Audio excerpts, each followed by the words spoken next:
O Paradoxo Esquerdista. Publicado no Diário do Comércio, em 7 de agosto de 2006. Vivenciar conscientemente o tempo histórico em que transcorre a nossa existência é um privilégio, um dever e um direito da inteligência individual, que não alcança sua plenitude senão absorvendo e integrando as tensões e mutações do ambiente maior em torno. Desde o início do século XX, esse direito foi negado a várias gerações de seres humanos, induzidos a viver uma história fictícia no mundo paralelo das militâncias ideológicas e a atravessar a existência em pleno estado de ignorância quanto aos fatores reais que determinaram o seu destino. A ilusão socialista não consiste somente num erro de previsão quanto aos objetivos finais. Se fosse assim, ela seria apenas o final trágico de existências nobres. Mas a expectativa falsa quanto ao futuro já falsifica a vida presente. Ela perpassa toda a biografia de cada militante, tingindo de farsa e auto-engano cada um de seus atos e pensamentos, mesmo os mais íntimos, pessoais e aparentemente alheios à luta política.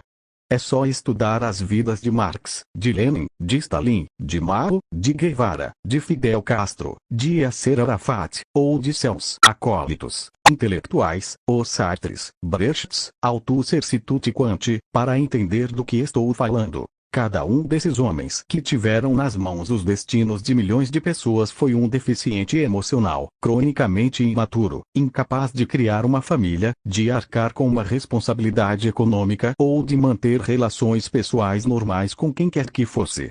Em compensação do aborto moral de suas vidas, criaram a idealização pomposa do revolucionário, isto é, deles próprios, como encarnação de um tipo superior de humanidade, adornando com um toque de estética kitsch a mentira existencial total.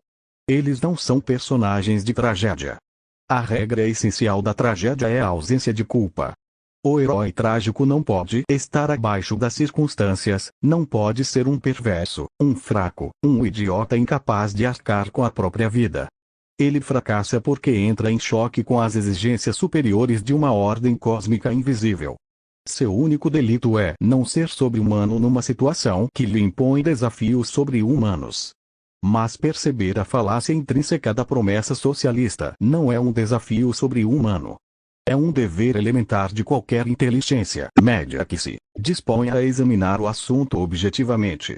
Aqueles que fogem a esse exame, transferindo a partidos, a movimentos ou à opinião pública as responsabilidades da sua consciência individual, renunciam ipso facto à dignidade da inteligência e se consagram a uma luta obstinada e fútil contra a estrutura da realidade. Vai nisso uma mistura de vaidade adolescente, de revolta gnóstica e daquele orgulho satânico que é a compensação quase automática da covardia existencial. Tudo isso é lamentável, mas não é trágico. É grotesco. Não há tragédia no fracasso do socialismo. Há apenas uma palhaçada sangrenta. O modelo dos líderes e dos ídolos intelectuais é repetido, em série ilimitada, nas vidas de militantes, simpatizantes e companheiros de viagem, acabando por espalhar-se entre o público geral.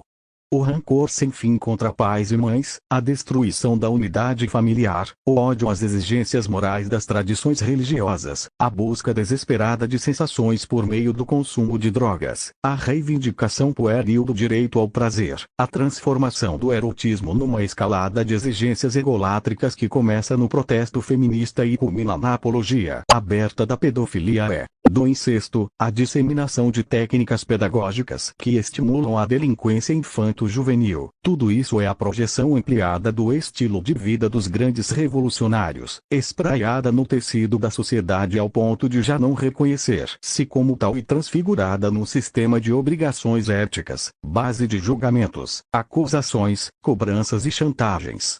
O fundo de tudo é o ódio à realidade, a recusa de arcar com o peso da existência, o sonho gnóstico de transfigurar a ordem das coisas por meio da autoexaltação psicótica e de truques mágicos como a reforma do vocabulário. Não espanta que a política produzida por essas pessoas seja uma contradição viva, uma imensa engenhoca entrópica que cresce por meio da autodestruição e se inebria de vanglória na contemplação das próprias derrotas. Nenhuma exploração capitalista, por mais selvagem que a rotulassem, conseguiu matar de fome multidões tão vastas quanto as que pereceram durante a estatização da agricultura na União Soviética, o grande salto para a frente de Mao Zedong ou os experimentos socialistas em vários países da África. A luta contra a miséria continua sendo o principal pretexto moral do socialismo. Mas a verdade é que a maior contribuição do socialismo à vitória nessa luta seria simplesmente cessar de existir. Do mesmo modo, o protesto inflamado contra qualquer violência antissocialista é um persistente leitmotiv do discurso de esquerda, mas nenhum regime direitista jamais matou, prendeu ou torturou tantos militantes esquerdistas quanto Stalin, Mao, Pol Pot ou Fidel Castro. É uma simples questão de fazer as contas. Se os socialistas tivessem um pingo de respeito por seus próprios direitos humanos, voltariam para suas casas e deixariam que a boa e velha democracia burguesa os protegesse contra a tentação suicida de implantar o socialismo. Do mesmo modo, quando os esquerdistas começam a falar em paz, a prudência recomendaria que começassem a estocar comida no porão para a próxima guerra em que seus líderes os estão metendo naquele mesmo momento. O movimento pacifista encabeçado pelos partidos comunistas da Europa nos anos 30 foi um truque concebido por Stalin para dar tempo à Alemanha de se rearmar com a ajuda soviética e destruir a ordem burguesa do velho mundo. Leam o clássico Stalin's War, de Ernst Topitsch. Milhões de franceses idiotas gritaram em passeatas e agitaram bandeirinhas brancas sem saber que isso era o passaporte para o matadouro. Os tratados que, atendendo ao clamor de uma geração inteira de jovens enrajes, puseram fim aos combates no Vietnã em 1972, deram um salvo-conduto para que os comunistas invadissem o Vietnã do Sul e o vizinho Camboja e matassem aí 3 milhões de civis, 4 vezes o número total de vítimas civis e militares da guerra. Enganam-se aqueles que enxergam na novilíngua, Nevspiak, de George Orwell apenas um truque publicitário concebido por líderes maquiavélicos para induzir militantes, estúpidos, a aceitar a guerra como paz, a tirania como liberdade. Esses líderes maquiavélicos não têm nenhum controle sobre o processo, que, com raras e inevitáveis exceções, termina por arrastá-los e destruí-los no meio de suas vítimas. O paradoxo autodestrutivo está no centro de cada alma militante porque está na raiz mesma do movimento socialista, que nasce da aspiração gnóstica à supressão do mundo físico e se condensa na proclamação absurda de Hegel. O ser, na sua indeterminação, é o nada, uma confusão patética entre discurso e existência, destinada a ter as mais monstruosas consequências intelectuais e históricas. O puro Nevspiak já marca em sua presença ostensiva na fórmula de Engels. A liberdade é o reconhecimento da necessidade, que inspirou tantas autoacusações falsas nos processos de Moscou e cujo sentido último, de ironia verdadeiramente demoníaca, aparece como nitidez fulgurante no comentário de Bertolt Brecht. Se eram inocentes, mas ainda mereciam ser condenados. Brecht, aliás, foi aquele mesmo que resumiu com cinismo exemplar a essência da moral socialista. Mentir em favor da verdade. Experimente fazer isso e, é claro, você nunca mais vai parar de mentir. Algumas regras usuais do leninismo ilustram esse cinismo na prática diária. Fomentar a corrupção e denunciá-la e acuse-os do que você faz, xingue-os do que você é. Resumem as mil maravilhas a história do nosso PT, que cresceu pelo discurso de acusação moralista ao mesmo tempo que montava uma máquina de corrupção de dimensões faraônicas, perto da qual os velhos políticos ladrões começam a parecer meninos de escola culpados de roubar chicletes. Era inevitável que, com o tempo, a forma mentis autonegativa do movimento esquerdista se cristalizasse numa fórmula estratégica simples, ingênua até, que por sua simploriedade mesma fosse de aplicação fácil e lucrativa, reprodutível em escala mundial por simples automatismo. Essa estratégia, cujo nome é hoje proclamado abertamente pelo Sr. Hugo Chávez, é a guerra assimétrica. Ela consiste, como explica Jacques Baudin em La Guerre Asymétrique ou La Défaite du Vainqueur, Editions du Rocher, 2003, em transformar as derrotas militares em vitórias políticas por meio de um ardil psicológico. Outorgar a um dos lados, sob pretextos edificantes, o direito incondicional a todos os crimes, a todas as brutalidades, a todas as baixezas, e desarmar o outro por meio de cobranças morais paralisantes. O que nem os praticantes, nem os colaboradores passivos, nem as vítimas desse ardil parecem perceber é que ele traz em si a prova definitiva da superioridade moral do adversário no mesmo momento em que acusa seus supostos crimes e iniquidades. É claro, se o acusado não fosse moralmente sensível, consciencioso, escrupuloso, seria impossível inibi-lo mediante o apelo a seus deveres éticos. E, se o acusador fosse por sua vez aberto a esses mesmos deveres no plano da sua própria conduta, ele se sentiria igualmente travado por escrúpulos e não haveria assimetria nenhuma. É justamente o fato de dispensar-se das obrigações morais exigidas do inimigo que dá ao praticante da guerra assimétrica vantagem estratégica da sua posição. É essencial para o sucesso desse ardil que o discurso de acusação seja feito sempre pelo culpado contra o inocente, pelo criminoso contra a vítima.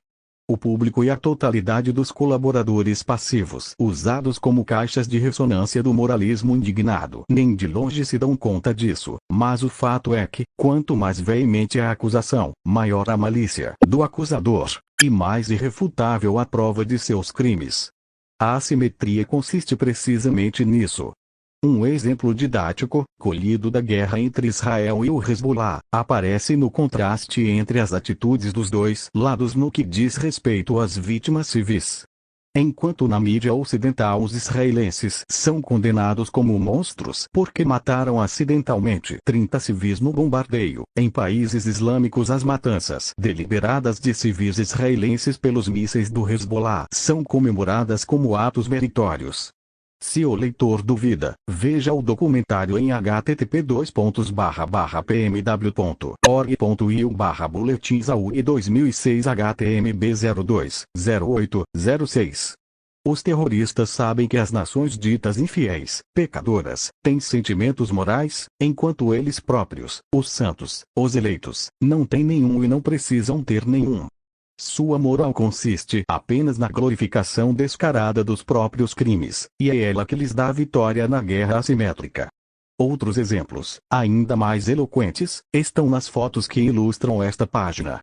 Tiradas numa passeata de militantes palestinos em Londres, foram enviadas pela escritora Bella Joseph, uma judia brasileira residente na Inglaterra, a amigos seus em várias partes do mundo, e vieram parar na minha caixa postal. Enquanto na própria comunidade judaica muitos se sentem inibidos de desejar em público a vitória de Israel, preferindo fazer discursos tímidos e genéricos em favor da paz, elas mostram a verdadeira face da ideologia radical islâmica, que a mídia ocidental, colaborando na guerra assimétrica, esconde para dar feições mais humanas aos terroristas e criar no mínimo uma impressão enganosa de equivalência moral. As inscrições nestes cartazes dizem tudo. O que o outro mundo possível promete com sim teme, a humanidade, sob os pretextos mais sublimes, é um novo holocausto, de proporções colossais, e a liquidação de tudo o que conhecemos como liberdade e direitos humanos.